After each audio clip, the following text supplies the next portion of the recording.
What's happening, troops? Welcome back to another video here on the SharpDiv YouTube channel. Well, as you can tell by the title, going to be giving a quick wee opinion, my first take on Rangers 1, Celtic 0. And also, you'll be able to realise my voice is absolutely gubbed. See, out of all the years that I went to Rangers games, never lost my voice. Lost it today, in the house. Jesus. Firstly, of course, before we do continue, I'd like to pay my respects to the 66 football fans that went to a game in 1971 at Ibrox Stadium and never returned home. Rest in peace to them. But now let's get into the football. Wow, Celtic lined up with the diamond that we spoke about in yesterday's video. And I've got to be honest, I think I got it absolutely wrong. I thought with Celtic playing a diamond that Rangers would be able to get up the wide areas better. Just wasn't to be, was it? They overran Rangers in the midfield for the first half. They were rotating and they were popping the ball off. They were getting out to the left back, they were getting out to the right back, and they were causing Rangers a hell of a lot of problems, especially in that first 15-20 minutes period where Celtic probably should have scored. The first big opportunity fell to Odsonne-Edouard. Callum McGregor makes a routine save, and it's actually the follow-up that he saves that's even better. But unfortunately for Celtic, they were offside in the lead up to that, so that save never really counted, but it was class, and it was a sign of things to come from my man of the match. Spoiler alert, Callum McGregor. Lee Griffiths gets the ball on the edge of the box. He opens it up beautifully, by the way. He hits it beautifully, but the save is just world class. It's unbelievable. You think that is nestling in the top corner, and probably against most other goalkeepers in the league, that's a goal 9 times out of 10. He saves it onto the post, and as a Rangers fan at that time, I'm thinking to myself, come on man, get your fingers out. My arse was making buttons, and it was similar throughout the first 45 minutes. Rangers weren't able to get the ball to their midfielders, to Stephen Davis, because of the game plan that Celtic implemented.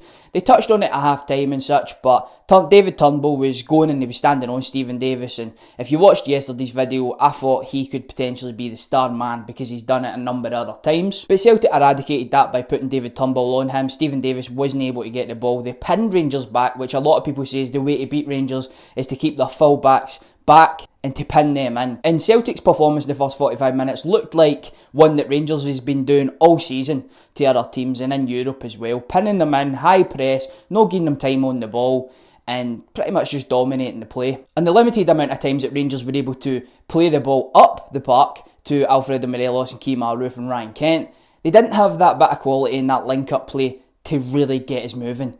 It was almost like we were kicking it up and Celtic were coming back at us, they were coming back at us. What I liked is, I thought it did settle down after that first 20 minutes or so. Celtic were still dominating the ball, still dominating the play, and looked dangerous a number of times and probably should have scored still with the opportunities they had from outside the box. Callum McGregor, Ryan Christie had 2 or 3, but they pretty much just lacked that quality in the final third to put it in the back of the net out with those 2 or 3 Callum McGregor saves, which obviously gives Rangers the foundation to go on, kick on, and ultimately get the win in the football match. We go in at half-time 0-0, and you're thinking to yourself, wow, thank the Lord for that one, because Celtic really should have been ahead at that point in the football match, but it gives Rangers an opportunity to go in, regroup, make changes, which the manager did in bringing on Yanis Hadji, and try to implement themselves on the game a little bit more. The second half kicks off, and I thought Rangers looked a little bit better, but Celtic were still doing alright as well and looked good on the attack. Frimpong was getting the ball a hell of a lot. I think that was in the Rangers game plan, to let him have it, not commit yourself because he's get pace to burn, and let him get the ball into the box. And again, we've seen he didn't really have that quality to find anyone in there. But let's go back to Yanis Hadji. He comes on at half-time for Kemar Roofe.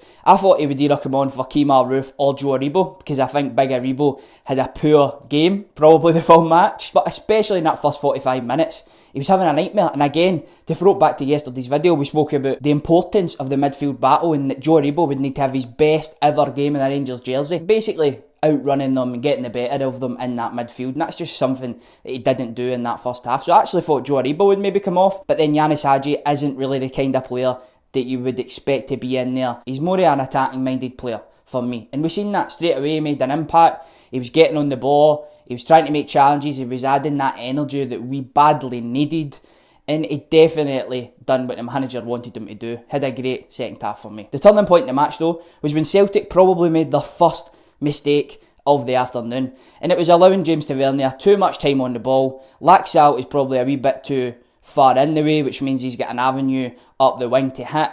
Ayer's fucking miles away from near Bitton, And Alfredo Morelos' movement is really, really good. For a guy that probably didn't have his best game, he's always involved. And I think that's why he survived potentially getting took off at half-time or being a guy that would be sacrificed, because he's always involved. He wins, he fills, he gets in people's faces.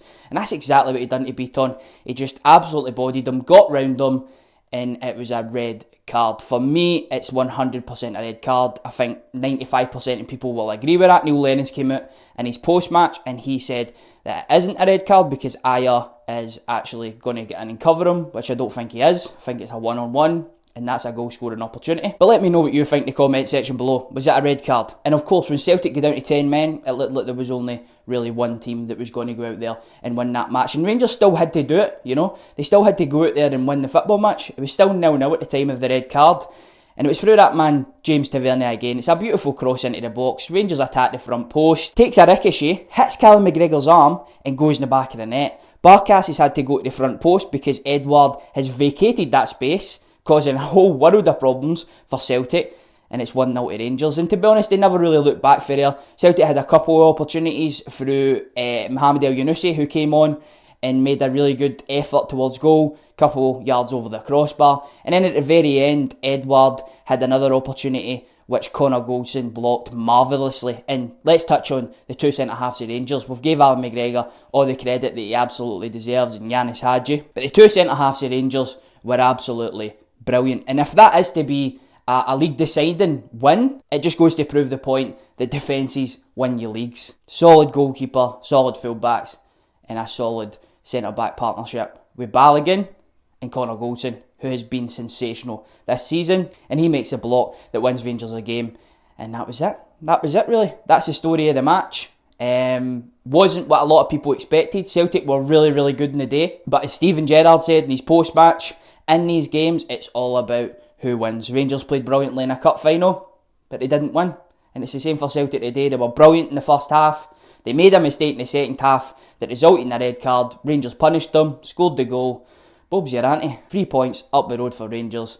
And it's a couple of days after the boys. Well deserved, because they've been sensational this season in the league. They've been really, really good. And even in Europe as well. They've been brilliant.